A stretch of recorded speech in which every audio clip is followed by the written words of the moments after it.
Today we speak of a rather loaded topic, which is the role of religion in the process of God realization, or the attainment of God consciousness.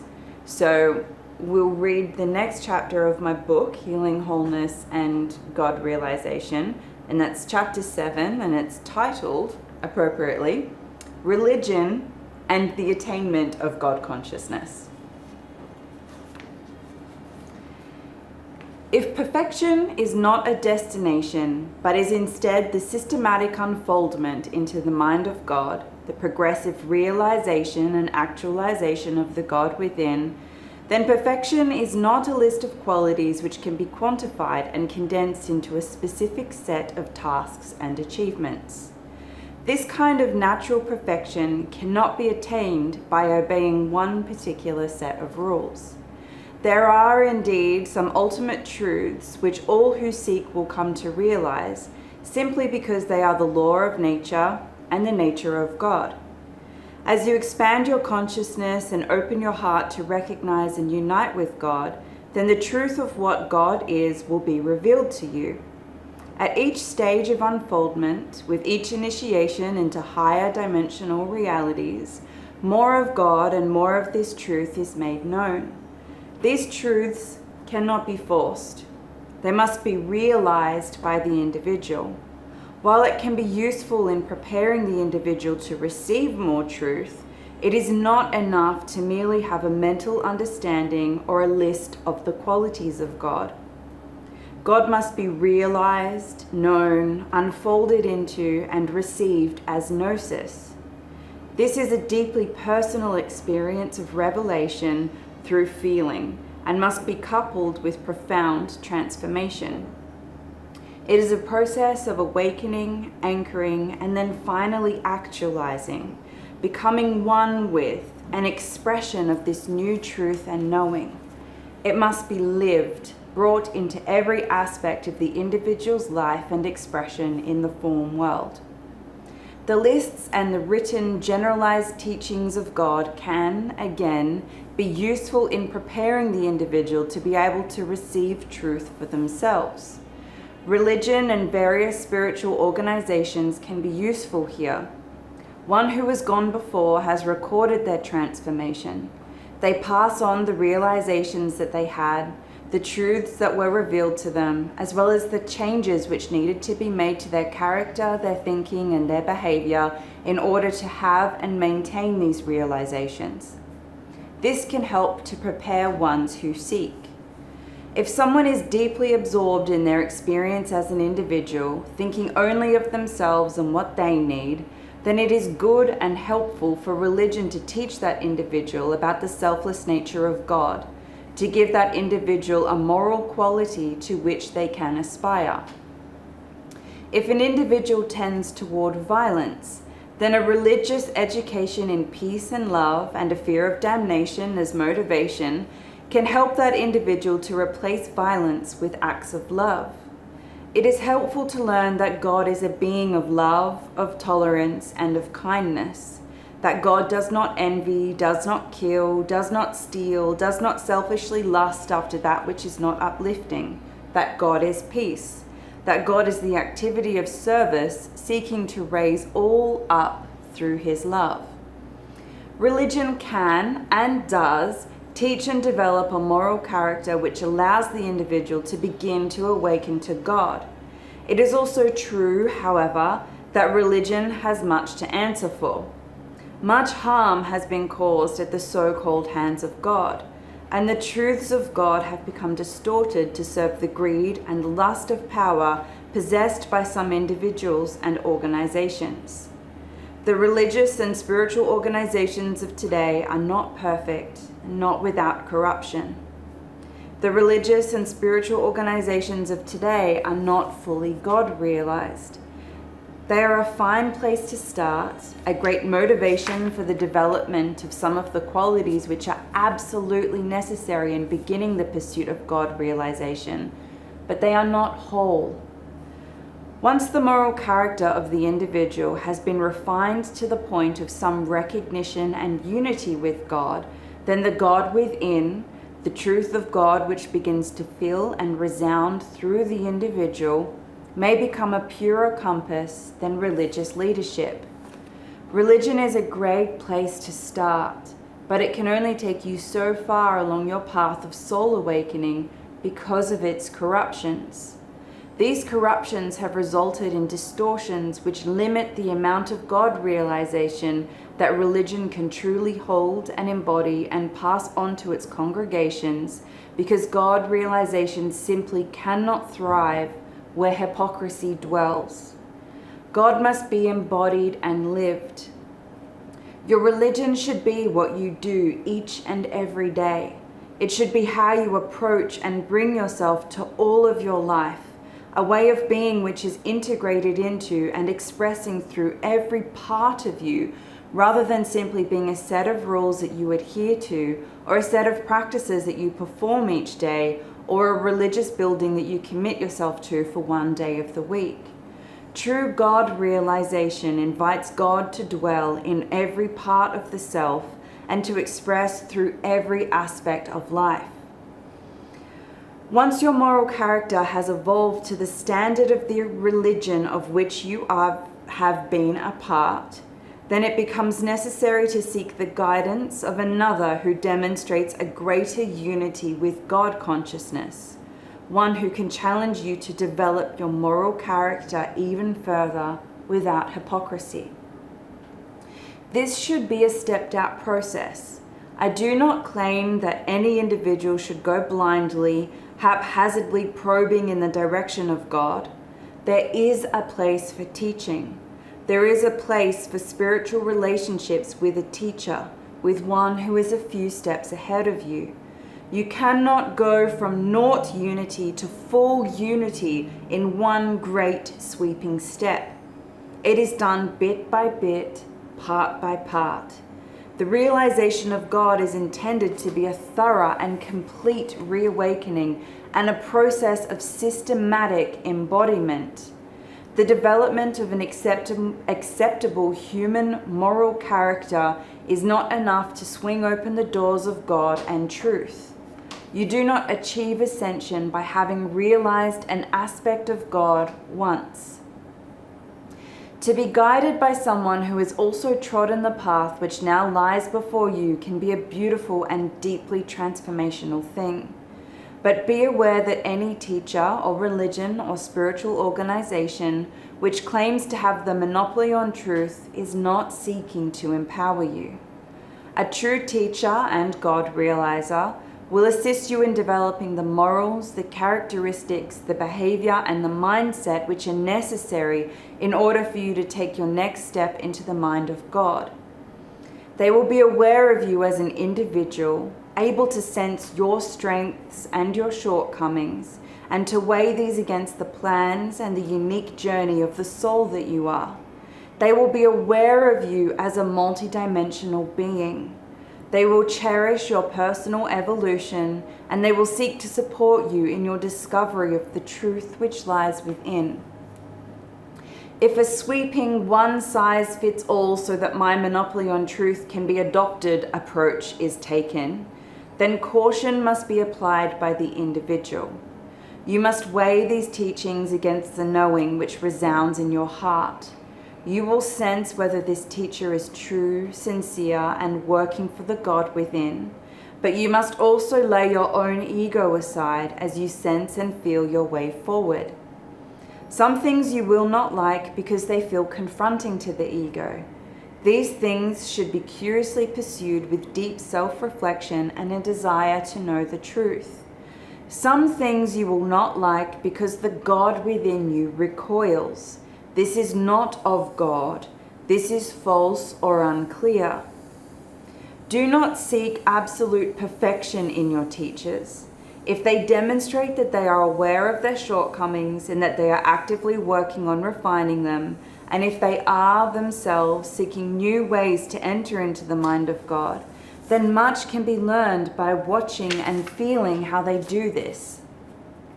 But do seek teachers who are, indeed, a few steps ahead of you, a little more united with God, having trodden a path which feels true to you. Place a condition on your teachers that they be embodying their teachings in all parts and aspects of their lives. If you witness discrepancies between what they say and what they do, then do take these discrepancies seriously. Some so-called teachers are wonderful channels and perform splendidly on a stage, but are a mess once they are off the stage, no longer channeling the energy or entity which causes them to appear greater than they actually are. This is a warning sign which warrants caution, for the love of God should not just be channeled, it should be lived completely. If you are to reunite with the God within, then the God within must be welcomed to express through all parts of the self. The teacher should always be demonstrating this to whatever degree they are currently able, and if they are not, then they have not actualized what has been revealed to them. They embody the dangers of having a mental understanding of God or having a list without actually having done the work of feeling and integrating God into their very being.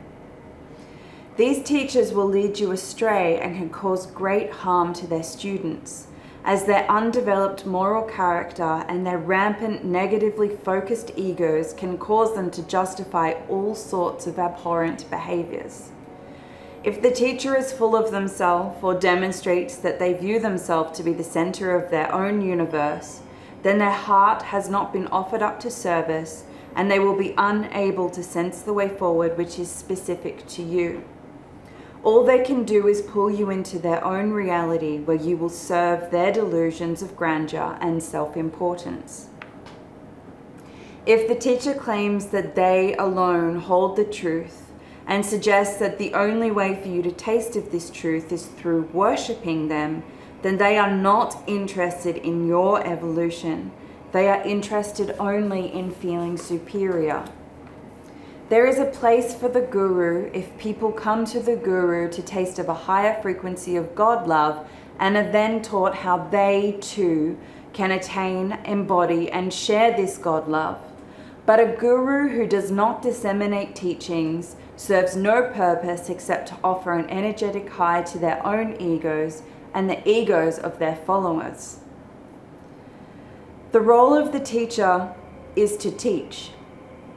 The role of the teacher is not to have thousands gathered around them, worshipping at their feet, dependent on them for a little taste of God. The teacher should be seeking to make themselves redundant by awakening their students to the God which resides within them. If a teacher truly is God realized, then they will realize the God within all, and they will seek to bring this God to the fore. Their mission will be to help as many people as feel called to reunite with God in their own right. A true teacher will not claim to hold the only truth, will never claim that the only way to truth is by having a taste of it through them. A true teacher will not keep you disempowered in this way. A master seeks to create more masters, not to create more dependents. A great teacher is also able, through a process of revelation, to convey certain portions of their reality to their students. They are able to energetically extend certain bandwidths of their inner realities to envelop their students for a period of time, to reveal energetically certain frequencies and layers of truth. The purpose of such revelation, however, should never be to show off. It should never be about the teacher. It should always be for the benefit of the student. If the teacher is exposing their students to various and currently unattainable states of enlightenment and God consciousness simply because they can, or because it makes them feel good or special or superior, then this is no true teacher at all. This is a narcissist who is not concerned about your evolution, but instead seeks your adulation and your praise. They seek to keep themselves separate from you, closer to God than you, worthier and more powerful than you. This kind of teacher knows no humility, and under that lack of humility exists a deep and gaping chasm where there should be a firm foundation of self-esteem. You cannot learn from this teacher. You can only serve to prop up their negative ego. The gift of revelation is just that, a gift. It is to be wielded in the name of service, to reveal portions of truth and frequencies of God consciousness and love to another should always be to the benefit of the other. Exposure to higher frequencies should never be about getting high, but instead should be about making a student aware of a truth, of a love, which they themselves are ready to awaken to and to embody in their own right. This revelation should be adapted to the individual, never showing the individual more than they are ready to receive. Exposure to vibrations and frequencies which the bodies are not ready to receive can cause harm in a multitude of ways, including but not limited to physical, emotional, mental, and spiritual damage, or causing the negative ego to become inflated. Revelation should always consider the individual's level of spiritual attainment, evolutionary goals, shortcomings, and strengths. Revelation should expose and resonate with the truth which already exists in the heart of the student, the introduced frequencies resounding in such a way that they begin to stir and shake loose the shackles which bind that truth. It should always be to empower, and if the teacher awakens something in the student, it becomes the teacher's responsibility to oversee and/or to provide the tools necessary to undertake the inevitable healing and transformation which will then follow. Revelation should always bring about conscious reawakening to the God and the truths within, as required for the evolution of the individual and the soul who has sought the teacher out and asked for such guidance. It should never be forced, and a true teacher will never try to inflict awakening or aspects of God consciousness on someone who has not asked. A true teacher recognizes and respects the evolutionary journey of each individual and understands how imperative it is that the individual is first awakened by the indwelling soul to seek truth before that truth begins to be revealed. A true teacher understands the karma involved in interfering in the evolution of another, and this includes taking away the karma, the chosen learning, the consequences of choices of others. A true teacher would always celebrate if you evolved beyond them.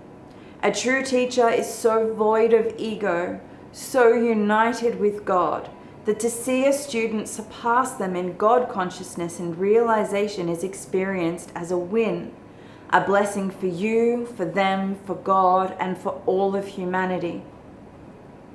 A true teacher will seek to raise you up and to champion you as you go deep within and expand all the way out to discover and actualize the God stuff which you uniquely are. If you are addicted to your teacher like a drug, following them from place to place, only experiencing God in their presence, then you are not being empowered. You are not being guided to the God within. You have found yourself in another religious organization which places God outside of you as a being who is separate from you, as something which you are unworthy of. You are weakened in the presence of such a teacher. The realization and actualization of God consciousness should be a deeply spiritual and empowering process. Though disempowering for the negative, separate self-ego which is confronted and ultimately must be dissolved or refined when faced with unity and oneness, such realization is empowering to the spiritualized and the natural self. It is right to learn from ones who have walked before you and who selflessly seek to awaken the God within all. But let the selection of a teacher be weighed against the truth which lies deep in the heart. Know that if you are truly evolving Unless your teacher continues to evolve and remains a few steps ahead of you, the time may come when a new teacher needs to be sought. Rest assured, however, that as the student makes themselves ready, the teacher appears. And sometimes the teacher is the most unexpected individual, found in the most unexpected way. God does not discriminate. God will seek to be made known through whichever avenue, experience, or individual is most suited to the task. You can be assured in knowing that life is perfectly designed to assist you in the realization of God and to bring about the removal of the barriers to oneness and unity. God cannot be truly found in a list of rules or in an organization which applies sweeping teachings which do not take the evolution of the individual soul into consideration. Rules and religion are a fine place to start, but you need to remain courageous enough to seek a new teacher, be it an individual, a new organization, or freestyling for a while with the God within, when your rules or your religion are no longer allowing you to progress. The realization of God should never stagnate. It is a fluid process, a flowing process, a natural curiosity which drives the individual forward, always questioning and seeking and not afraid to try. Let the curiosity and the generosity of God fill you and motivate you. Let the joy, the ease, and the grace of the natural world inspire you and comfort you. Let yourself be supported by life, knowing that all things are designed to bring you closer to God, if you but look for the lessons and the opportunities to heal and realize. Be not afraid of change, for God realization should bring deep and profound transformation as the truth is realized, integrated, and reflected in the form world. Your form-focused self should be gradually transformed to become a spiritualized form self, a physical, emotional, and mental representation of who you are as the indwelling spirit. God stuff combined with the natural form world in perfect unison and harmony. God expressing as a human creature. So our next chapter will deal with the awakening and the true teacher. But for now, we'll leave it there.